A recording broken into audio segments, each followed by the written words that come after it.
Good morning on Monday the 16th of October, and welcome to Subject to Finance. My name's Andrew Chambers. Wow, what a weekend. So, lots to talk about today. Obviously we had an election, and the outcome from that is something that we'd talked about in terms of policies in the last few weeks, so I'm going to go back into that.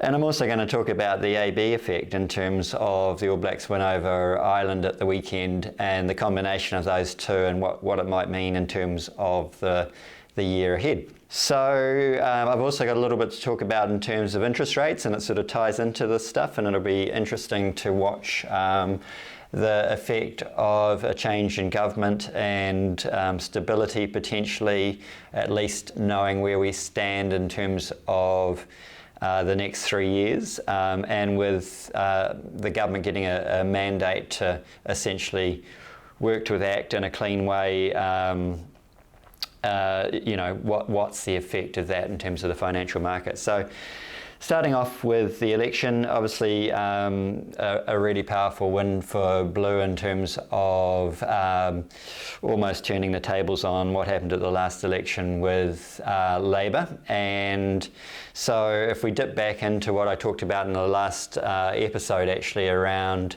the Blue policy and what that might mean and what we might see, essentially winding back of a couple of those key policies put in place by Labour to try and minimise the focus on investors in the housing market and to sort of assist, if you like, first home buyers in terms of getting into that market.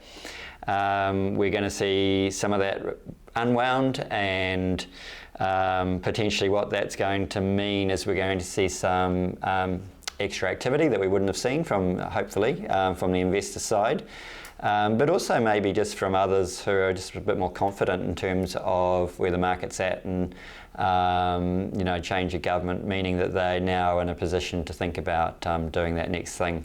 It's that old thing, Kiwis tend to sit on their hands until election day is behind them. So what does that mean if the investors come back into the market? Well, I think we could expect to see valuations ticking up. They have started to tick up anyway, as have sales. So will we see a bit of an extension on that, possibly a little bit more velocity behind that over the coming months? But feel good stuff. All Blacks getting through to the semi-finals is also something that's going to drive a bit of positivity and a bit of confidence as a nation. I know it's a sporting event, but that's what happens. So generally we could see activity become a little bit more interesting over the next month or two. Just in the last week, I haven't talked about rates and things for the last few weeks because we've had the policy stuff that I've been talking about. And just in the last week or so, what we sort of saw, in October we saw rates creeping up, particularly the longer end of the fixed rate band, so the 3, 4 and 5 years, we're just ticking up. This peaked in terms of swap rates around the beginning of the month, and it has started to come off a little bit. But what we've seen is a bit of a lag, and a couple of the banks in the last few weeks push up their long ends, so push up their 4 and 5 year rates. The last to go last week was BNZ.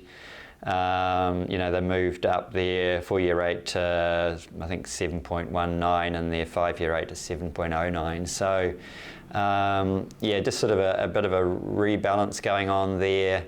There's probably been more focus from the banks on the 1 to 3 year range, and they've done a little bit of a correction on the 4 and 5 years to push it up a little bit. That's sort of interesting because it sort of goes, it looks like it's late to the party with some of those swap rates coming off a little bit on the long end. So that's kind of interesting. Just generally at a market level in the last 2 to 3 weeks, we've seen a huge pickup on the mortgage side of things, and that's driven by sale and purchase agreements coming through, which we expect means that you guys out there in terms of agents are really busy at the moment in terms of getting some of those sales done, which is great. So it'll be interesting to watch that and see what happens across the regions in terms of sales. It's definitely starting to feel like it's warming up again. And you know, I've talked about in previous sessions the fact that mortgage brokers out there have got a ton of pre-approvals in place at the moment, but haven't had the ability to finalise those because their clients haven't been able to get the find the property and settle on it. So you know, seeing that sales activity coming through is great for mortgage brokers. Again, you know, I've talked about it before, but if you're not talking to mortgage brokers about those opportunities in terms of pre-approvals, you know, I implore you to actually reach out to your local brokers and have a coffee and see what they're doing, because I know that there's a lot of them sitting on pre-approvals, and if the market's starting to see more listings, you know, if you can take those opportunities and bring them together, it's always a great thing. Yeah, I think in essence, most of what we're seeing just at the moment is relatively positive in terms of both the world of agents and the world of brokers, and it's coming together quite nicely. What we've got now is a bit of a rush pre-Christmas for people on our side in terms of getting pre-approvals in place, getting ready to actually go and start looking at properties, and we expect to see that sort of rush continue through right up to December this year. We've got that pent-up side of things still going on where people have been holding back, and so we expect that now that there's some certainty around government, we'll see more activity in terms of both homeowners and investors looking to get pre-approved and get ready to take the or make hay out of the summer ahead as listings come to the market, knowing that there's some stability from a government point of view. So that's really it for me, I think, this week. I will try and get back to giving you more of an update around what the banks are doing in the weeks ahead. And as I've mentioned before, we've got some interviews coming up which we're working on at the moment, where we'll start talking to people in the industry around what they're seeing and doing, and some of their stories. So looking forward to that. Have a great week ahead and talk to you soon. Bye.